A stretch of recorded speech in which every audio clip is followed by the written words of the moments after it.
Excellent. Let me turn on my little sign here on air. There you go. Good morning, good evening, good afternoon, wherever you are in the world. My name is Neosmotic, and I'm your host today. Before we start, I need to declare that this session here is going to be recorded. So if you feel uncomfortable with that idea, well, feel free to leave. But yeah, Jason here is recording with the help of Projektivity. They are recording that session and it's streamed live on Twitch. So this session is part of a series of talks that we try to have on a regular basis in the EDU science group here in Neos. Today we have Deka, who kindly volunteer a talk. A few weeks ago, we had Horizon 2 giving a talk on harassment and bullying in VR. Today's talk positive. We are in the other end of the spectrum of human interaction. In a sec, Deka is going to talk about intimacy in VR. Before I give the floor to Deka, I would like first to express our gratitude to the number of people who make this kind of event possible. First of all, of course, Jason Mo, who is here in control of all the cameras with Projektivity. So thanks, Jason and Projektivity, for organizing this streaming and recording. Many people contribute to that space here in terms of tools. Probable Prime is one of them. Bigtin yesterday was helping me just to making sure that the playing mode was operative in that space. Guillefix for his fantastic tools here that give us the possibility to project PDF documents in Neos, and many others for those fantastic tools like the translation here from Rukyo and his colleagues. So this world here is really the result of the collaboration that happened in Neos. Enough from me. I'm going to now pass the space here to Deka. He's going to introduce himself to you. And Deka, when you feel, you can start your talk. I'm going to start the talk once you have finished your introduction. And 5 minutes before the end, there will be a little sound to tell you that you have 5 minutes left. Any questions from the floor? My frame rate here at the moment is down to 34. Still okay, but if you have a problem of if we have a problem of frame rate, then I may ask us to switch to more simple avatar. But I think at the moment we can cope. Okay, enough from me. Is yours. All right. Hello, everyone. Yeah, thank you all for coming. I hope you can all hear me. If not, just let me know. So I am Deka, and I am a master's student at the University of Twente who recently graduated. So I did my project in intimacy in social VR, and in that I built this world in Neos, which is all about bringing two people close to each other in VR. So I will tell a bit about what got me interested into VR. There was this course at my university called Designing Interactive Experiences, and in that we actually created a social VR world that was for two people. There, our goal was to bring two people close together who were geographically separated, and then we explored how they can be intimate in VR. That was a small-scale project, and in that world, we actually built a stargazing experience. So it was just for two people who would come into a shared world, and they would see a shared sky, and they could watch the skies and play little games with that. What started there gradually evolved into this. When I started working on my thesis, I explored what are the possibilities of VR and how VR can bring people closer to each other. And that's what brings me to Firefly Island. So first, I want to tell you about intimacy in social VR. So why intimacy, and why did I choose this subject? Well, social VR has the ability to bring people close to each other and make them able to connect with others in a meaningful and intimate way. And this is thanks to the fact that communication in VR is closer to face-to-face communication than in other mediums. So it's not just seeing someone on a flat screen, but you can actually see them in 3D. It's almost like face-to-face interaction. However, social VR also has the potential to go beyond face-to-face communication. In fact, you can say that social VR can give you social superpowers. So in this picture on the screen, you see Ariete from the Studio Ghibli movie. And here, Ariete is a small human, a tiny human, standing on the hands of a normal-sized human. Now, something like this would be unimaginable in real life. However, in social VR, you can do this thanks to the fact that you can scale yourself to be as big or as small as you want. Now, such novel abilities or affordances, as they are called, can enable new ways of social interaction with others. So here I want to highlight the word affordance. What exactly is an affordance? An affordance is something that can be described as an action possibility. It is a relationship between the properties of a technology and the capabilities of a user that determines how that technology can be used by that particular user.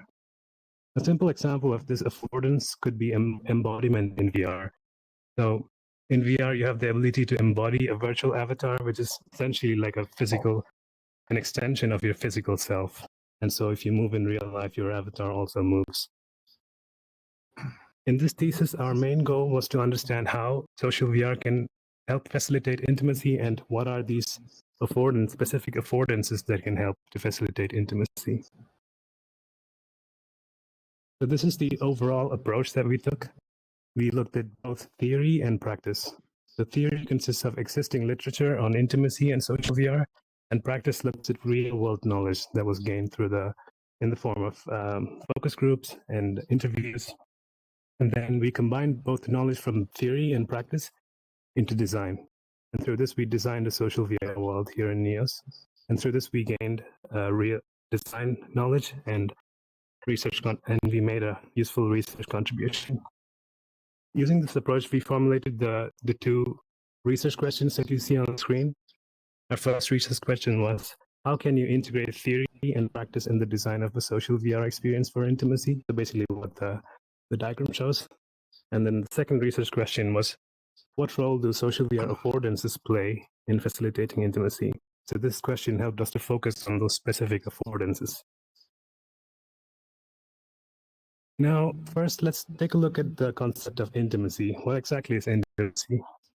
So intimacy can be pretty vague. The definition of intimacy can be quite vague. If you look at literature, you'll see that there's no widely agreed upon definition for intimacy. And there can be different conceptualizations of intimacy. However, in this thesis, we focus on interpersonal intimacy, which can be described as a closeness that people experience in a relationship through which they feel understood, validated, and cared for. It's not just limited to romantic relationships or sexual relationships, but it can also extend to relationships between friends, family, or even strangers.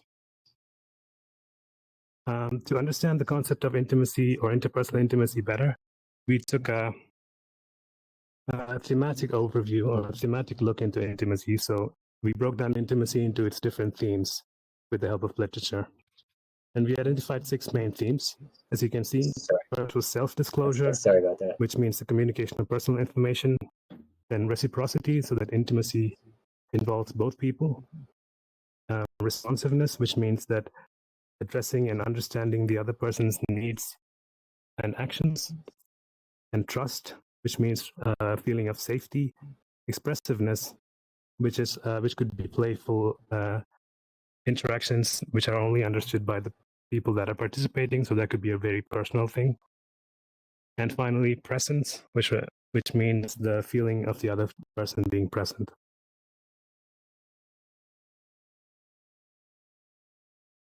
After looking at theory on intimacy, we looked at the real world, and for this, we actually asked social VR users what intimacy meant to them, and we did this in the form of focus groups in VRChat. Focus groups were conducted virtually, as in there were actually sessions in VRChat, and we conducted 3 different focus group sessions. and these sessions were then recorded and analyzed later.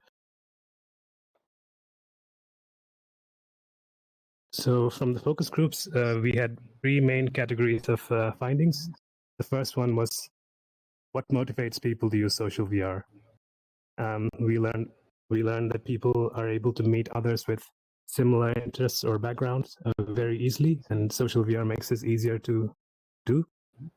And then we realized that social VR enables people to overcome social and physical barriers, so people are able to meet others who they would normally not be able to meet in real life. They are able to expand their social circle and reach others that they would normally not be able to meet, and even overcome physical barriers. For example, with COVID, a lot of people were stuck at home with the lockdowns around the world, and then social VR was a way to escape that physical barrier and meet people.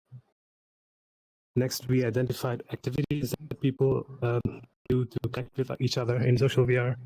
We learned that nightclubs and drinking worlds were really popular to meet other people and give people opportunities to meet new people. We realized that exploring new worlds was a fun activity to do to get to know people. So through world hopping, kind of like bar hopping in real life, but in VR. And watching videos was something that people mentioned. So watching an emotional movie with someone else was a moment to connect. And role playing. So in VR, you don't really have to stick to your real life personality. You can change your personality, change your avatar, and explore different facets of your own self. So this was a way that people used to connect with others better. We also identified a few affordances. So anonymity and safety in VR was something that people highlighted. So being able to leave a world at the press of a button. Such interactions actually allowed people to be more, to kind of be a bit more uninhibited and be a bit more straightforward in their actions. And then immersion and presence, there's visual overload in VR, and that helps people to connect with others in a better way. And there's also physical and nonverbal interactions, such as headpats and hugs, which were really popular in VR chat. People also mentioned phantom touch, or the ability to feel virtual touch as a sensation in their actual body. Some people were able to feel that, and people also mentioned mirrors as something that was popular, common to do. Hanging out in front of mirrors was something that was really popular. People also mentioned the importance of avatars. Avatars were really important. Being able to personalize avatars to reflect their own personality was something that helped people to communicate themselves better to others. In addition to the focus groups, we also conducted expert interviews. The first one was here in Neos about social connection in Neos. So Medra here actually helped me with the interview. So this interview allowed us to explore how to actually approach creating an intimate experience in Neos. What we found was Neos enabled versatile shared experiences. So whatever kind of shared experience you want to have, you could create it here. You could imagine it and create it, and then share it with other people. You could also have easy social interactions. Social interactions were easier to initiate in VR, especially with things like video players. You could just pop something open and then talk to people, have people come around you. Such things were easier in VR. And then there's also this really friendly and supportive community. So new users were encouraged to participate and take part and integrate into the existing community. Then we also looked at affordances in Neos. So the affordance of co-creation, being able to create something together with another person was an opportunity to connect with them. And being able to save shared memories in the form of photographs or something you created together into your inventory, and then being able to retrieve that at a later point was also something that enabled intimacy. And Neos also affords a lot of control over your environment. You can make it as personal as you want it to be. and also versatility and expression. You're able to express yourself in a better way, and not just through your voice or your face, but also through other parts of your avatar, maybe as, for example, like changing color to show your agreement or disagreement. And there was a lot of possibility in how you express yourself. And finally, physical intimacy. Neos also allows physical intimacy and sexual intimacy, although not in public, but it's possible to explore that in private. In the next interview, we identified play and playful persuasion as a powerful tool for intimacy. So play was a powerful tool to enter into and experience intimacy. And here we interviewed a person who was an expert in using a serious play to bring behavioral change, positive behavioral change. And here we learned the importance of intrinsic motivation and play. So the desire to play should come from within, and it cannot be forced on anyone. And then physical play is important, and playing by the rules is not always the case. You can always break the rules and play in your own way. It's also, and then you can also play through exploration. The process of exploration can also be used to enter into play and explore. And finally, cooperative play. So instead of competitive play, cooperative play could be a better way to encourage intimacy. Now that we looked at a bit of theory and some practice, I want to tell you a bit about the approach that we used here. So the approach is called research through design. So here, research is done through the process of design. And this includes carefully documenting the entire process of design, including the design rationale and the decisions. And then reflection is also a really important part of this process. So the design decisions and the outcome are reflected upon, and then we reframe the original design problem. We also followed an iterative design and evaluation cycle. So we designed and evaluated the world in 2 iterations. So we were able to improve based on feedback from users and also based on our observations. So that brings us to the actual design part of the world. I want to talk a bit about how we started the design process. So we decided that the world would be a small social VR world for 2 users. This is focused on close connections. And we decided on fireflies as the theme of the world. Why fireflies? Because fireflies can evoke a feeling of joy and wonder in many people. And it can also be a memorable shared experience that stands out from the rest. And then the concept of fireflies also affords us to use a lot of to design a lot of activities around the theme, such as catching fireflies and storing them in a jar. And then we chose Neos as the platform for development for the customizability that Neos offers. Now here in this picture, you see a mood board that I created for visual inspiration for the world. And this allowed us to get started with the visuals and the ambience of the world. We decided that the world could be a small world that could enhance the feeling of presence.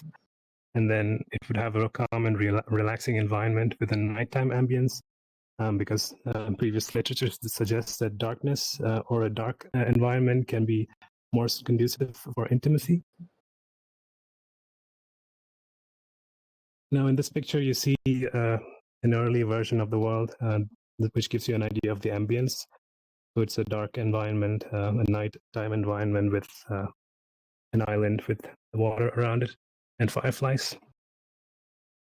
Now that we had the environment, how exactly do we create the activities in this environment? So we followed something called a concept-based design. So each activity on the island was designed around a certain concept, and each concept focused on specific social VR affordances or intimacy themes that we mentioned earlier. And then we also focused on these design values, which were simplicity. The activity has to be simple, replayability, expressiveness, and responsiveness.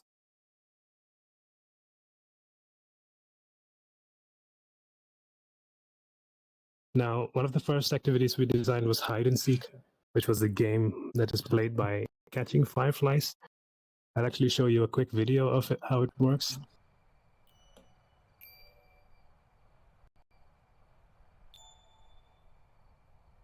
So here you can see a user flying around the world and catching fireflies. And once a round of hide and seek is started, then one of the players, the hider, would go invisible if they catch a firefly, and the seeker has the ability to reveal the hider with a special power in the form of a shooting star. So in the picture you see on this screen here is a book, which is part of the hide and seek game. So this book was a kind of rule book for hide and seek. This was one of the first things that users would come when they see into the world, when they come into the world. So we saw this as an opportunity to encourage interdependence between users when they came into the world. So people would first read this book and understand the rules together before they started playing the game. And this was already an opportunity for connection between them because they had something to do immediately after coming into the world. The next activity was a firefly jar. So after catching these fireflies, people could put them into a jar, a large jar in the world. However, this jar also had a different purpose. So people could actually draw in the jar with brushes that were provided. You can see in this video. Probably takes a bit of time to load for you, but you can see a user drawing in the jar with brushes. Just drawing a bunch of squiggly lines, and then the users can come together to a smaller jar next to the big jar and then copy the contents of the big jar into the small one. And then they could take their creation with them, and they could save it to their inventory and do whatever they wanted with it. This was an opportunity for us to explore the affordance of co-creation and saving memories in VR.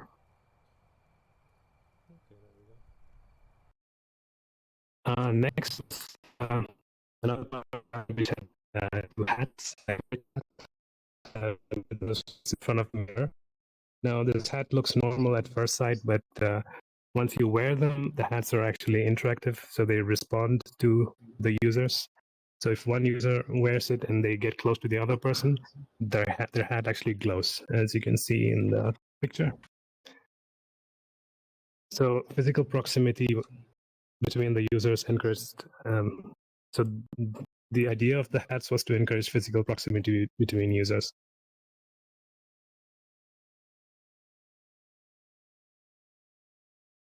Another part of the island was a dock, and this was a calm and relaxing place for conversation. So we focused on the theme of self-disclosure in this part, and so the idea was people would sit down at the end of the dock and then talk to each other. We also had a little activity in the form of floating lanterns, so people could actually put these lanterns into the water, and it was just a fun thing to do. Now, the first iteration of the world had the activities that I just showed you, and now we move on to the evaluation of the world. So what we did was recruit participants from the Neos community through Discord. People were invited to participate either by themselves or to bring a co-participant of their own. If they came alone, then they would be matched with another person who also signed up. And then during the session, people were given a quick introduction, a briefing, and then they were given a short survey, which was basically this. Now, this is a one-question survey, which gives you an idea of how close people are before they go into the world. So people can, it's too small for you to read. This reads self, and this reads other. So it gives you an idea of how close you are yourself to the other person. And it gave us an idea of how close people are. After this, people were asked to explore the world on their own. As a researcher, I was not present in the world. I was just in another world. However, I could watch their interactions later by means of a recording. People were not given a time limit on how long they wanted to be in the world, so they could be there as long as they wanted. And then after they were done with the world, they were given another one of these questionnaires, which is followed by an interview. Yeah. And finally, after the session, I went through the recordings and watched the recordings and identified themes relating to how people interacted with the different activities and how they experienced intimacy by the interview. We conducted a total of 5 evaluation sessions in Neos, and the average duration of each average duration of the exploration part was around 40 minutes, and the average duration of the interviews was also around 44 minutes. The results showed us that people actually reported increased closeness to each other, as you can see from the table. Maybe it's a bit too small to read. They also gave us insights on how different affordances were utilized, and people also gave us feedback on how to improve the world.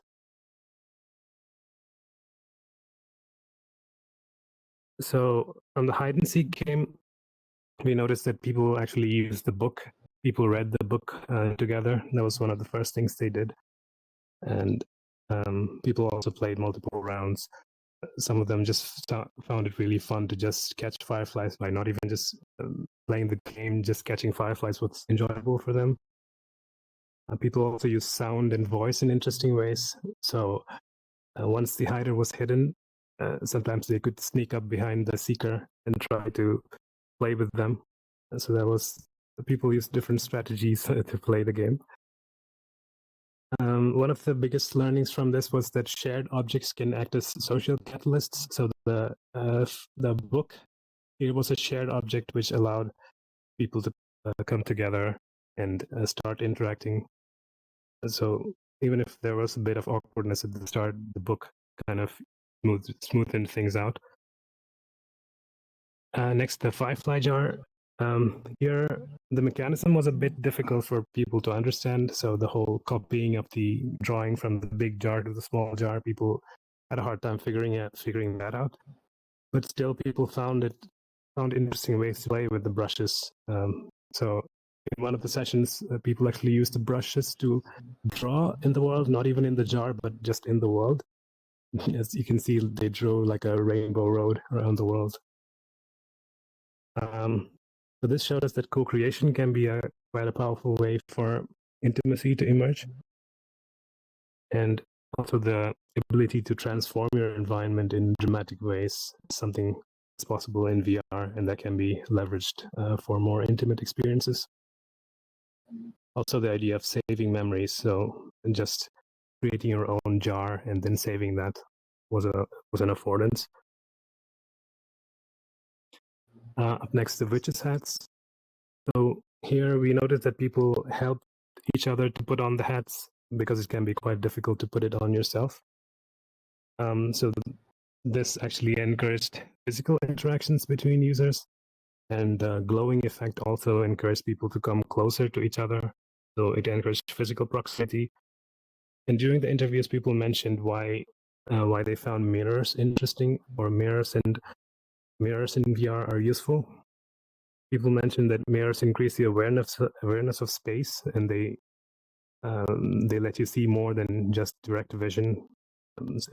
So they kind of increase your field of vision. You're not just limited to what you see, but you can also see the reflection of your surroundings. And it also enhances your sense of embodiment. So you get more used to the feeling of being in your avatar when you're in front of your mirror, especially if it's a new avatar and you kind of get used to the feeling with the help of a mirror. And physical gestures and actions were also something that people did with relation to the hats. So in some cases, they would come close to each other and then give each other a head pat. And the hats kind of helped to encourage that. Next, the dock. So sitting down and talking was something that people did. And they played around with the floating lanterns. And then people also used the ability to transform the environment with the help of the lanterns. Now with the environment, people try to interact with the world, the environment in different ways, in some ways that we didn't even mean. So they try to interact with decorative flowers in the world. So these flowers were just there for decoration. But people found people try to interact with the flowers, and also we put a campfire in the world, and the campfire was something that people used. They sat around their campfire and talked. In one session, we spent a lot of time in front of the campfire, just sitting and talking. I'm running a bit short of time. Yeah, I can actually move on to the second iteration. We used observations from the first and improved upon the world. One of the first improvements we did was the ability to pick up flowers as suggest in. So in the second iteration, people could actually pick flowers and put them on each other. Next step was campfire. We made a campfire if you could actually roast marshmallows, have a bit more of fun with the campfire.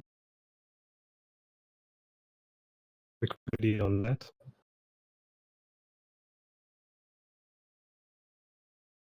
Next, there was a tree in the world.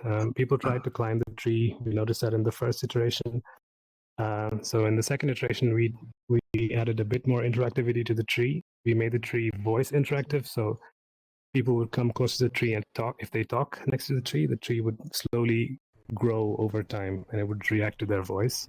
Mm.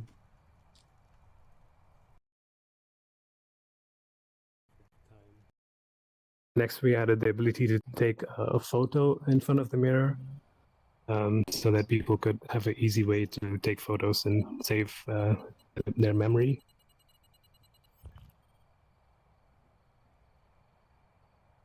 And next, we added a quick an activity to the dock that was fishing, but instead of fish, you would catch emoji.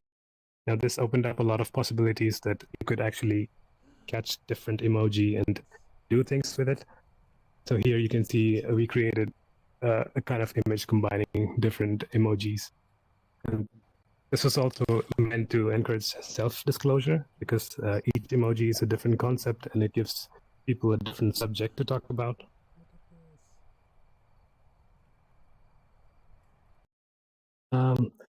The second iteration confirmed a lot of our findings from the first evaluation, but it also showed us the new interactions also uncovered new things. So you can see the atmosphere of the world. People described it as very cozy, and people described that it could be a custom personal environment as a home world. It could be a really good home world. So this made us realize that having a custom personal environment can be something that can be supportive of intimacy. For example, a couple could have their own personal home world, which they personalized to their liking, and that could be their own intimate space. And emoji fishing, so making people use emoji fishing in different ways. In one of the sessions, they actually duplicated the fishing rods and used a lot of different rods at the same time to catch a lot of emoji, as you can see from this picture. People basically had fun in their own way. So this was an example of how expressiveness could play out in VR.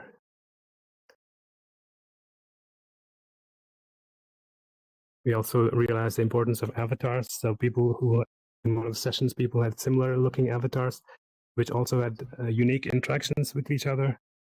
So these unique avatar interactions could be a way for intimacy. So for example, a couple could have avatars that interact with each other in unique ways to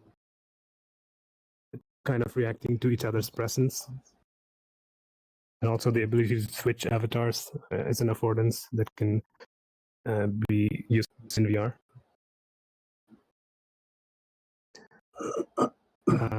The second iteration showed us that teaching or learning opportunities can be really a good way to encourage intimacy.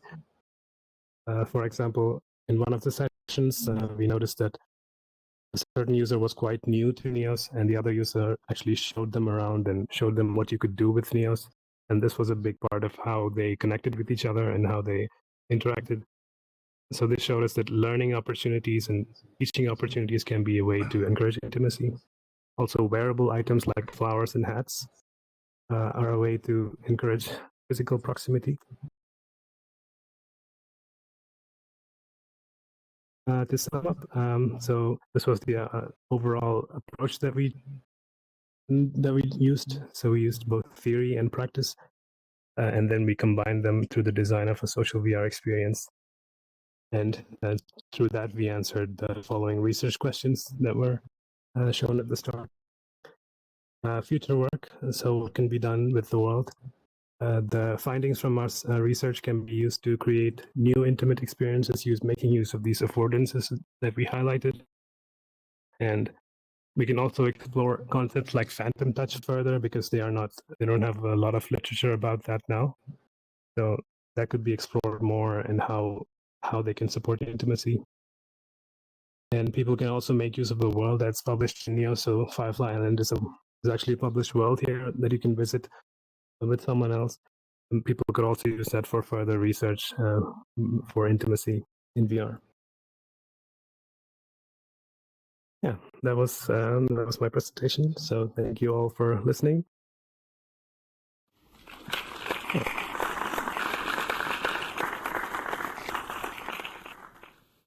Thank you very much, Deka, for this very fascinating talk. Intimacy. I can think about a couple of people who could use this facility, perhaps to reconnect in some ways. But I find that really that subject extremely interesting because we all have this experience of meeting new people in VR, and I was always amazed how fast you can make connection. And I find that this very fascinating aspect and attribute of the VR world. Questions or comment for Dika? Don't be shy. Just raise your hand. Yes, Emish. Yeah. Thanks very much for that great talk. Can you shout? Can you switch to shouting? Thank you. That? Better. So what I wondered was maybe I missed it. Sorry if I missed it at the beginning. But which department or school did you say you're at your university?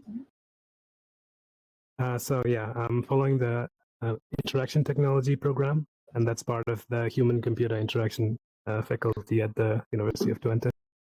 Okay, that's what I thought. So, this project you've done seems to me that it would be very interesting to students of psychology. And previously, I've tried to encourage students in Sydney University School of Psychology to do projects just like this. And yet, I think there's a sort of a barrier to entry in terms of the technology. And I wondered if you have any thoughts about, the difficulty with which a student without a sort of computer science or engineering background, what they might encounter in terms of barrier there, and how you managed to circumvent that. Yeah. So I myself have a background in computer science. So I think it was a lot easier for me to get into Neos and learn its working, how to build a world in Neos. So it might be a bit challenging at the start for someone who's completely new to programming or just technology like this.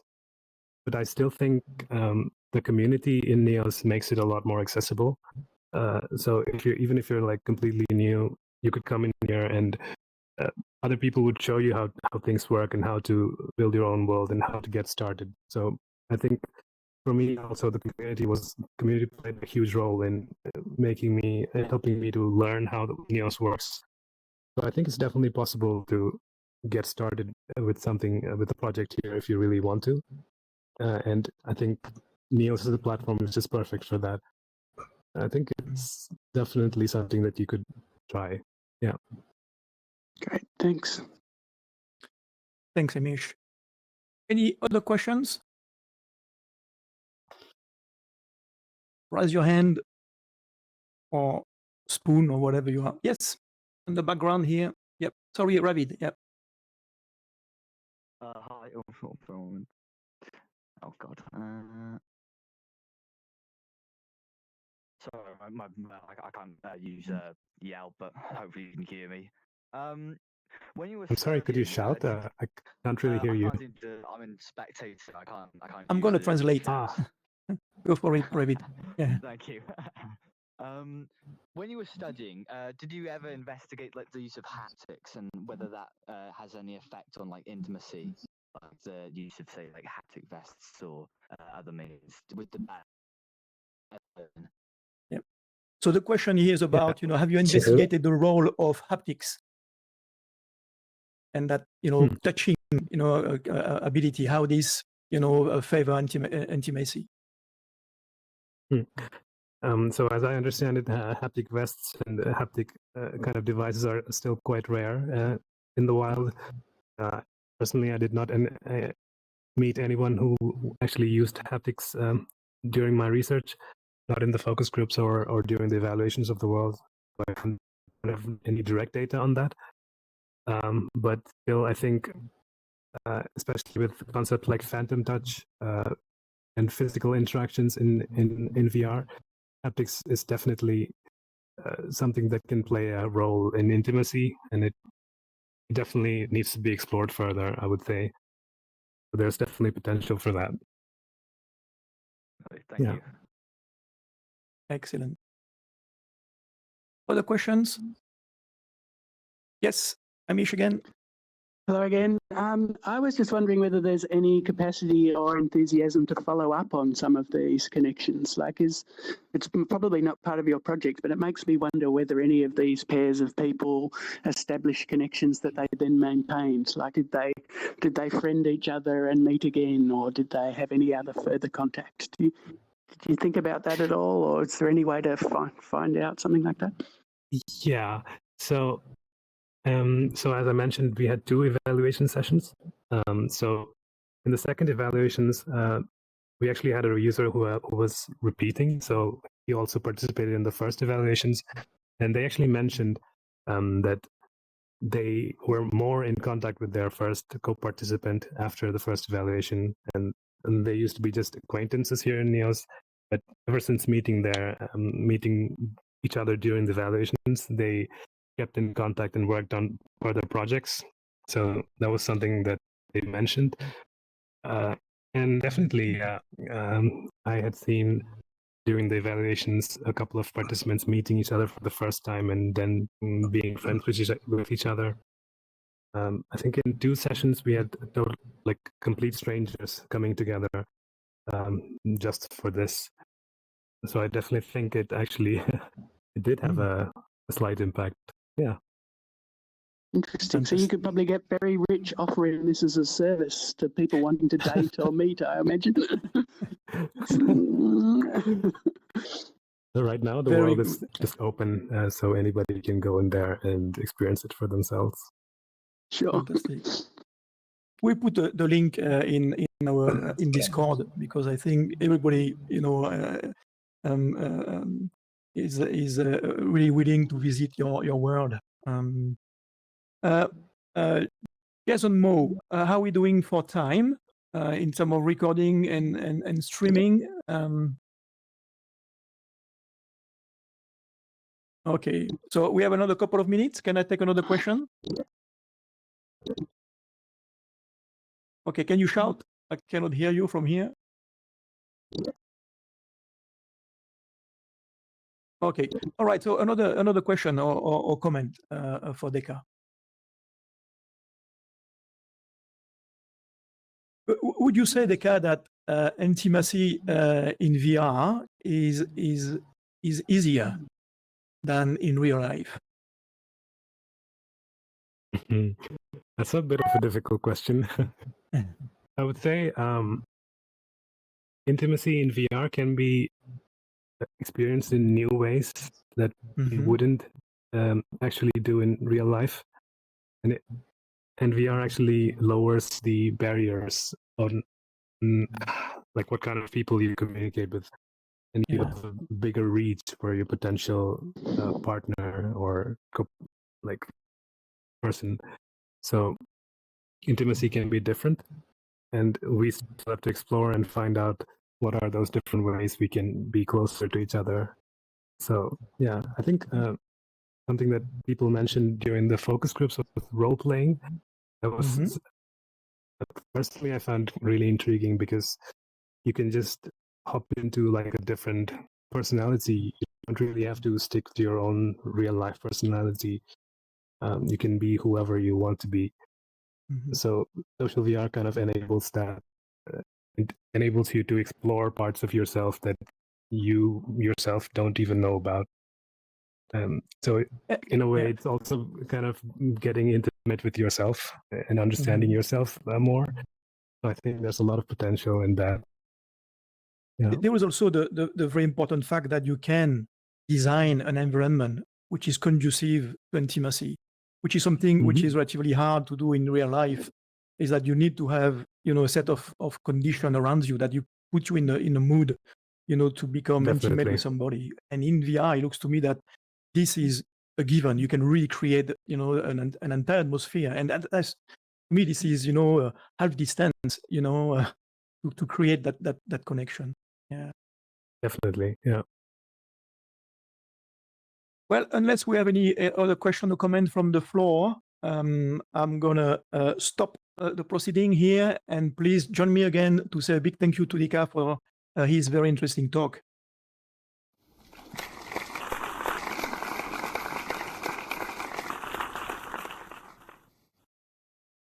Before we move on, I would like just to say thank you for Zyzyl. I forgot to mention that we were using his fantastic switcher tool here for the recording and the streaming as well. So thank you, Zyzyl. The tool is fantastic. In particular, we don't see it, we don't feel it, but it is there in the background doing all the recording and streaming. So again, thank you for Jason Moe and Projektivity here. You can see him moving about. So thank you very much for these for the techniques. Thanks for everybody for coming along today. We have a chance, actually, I understand, to visit Deka's world. So if you are interested, after the talk, we can move to have a quick peek at Deka's intimacy world. And in the meantime, thank you again, and I'll see you next week for another interesting talk from Chaos Princess. He's going to talk about AI and the quantum bar she has designed, and how we can interact with artificial intelligence within Neos. So thank you a lot. Thanks a lot, and I'll see you next week. Bye. Thank you. It's a world orb. So if people are interested, I will actually host a session.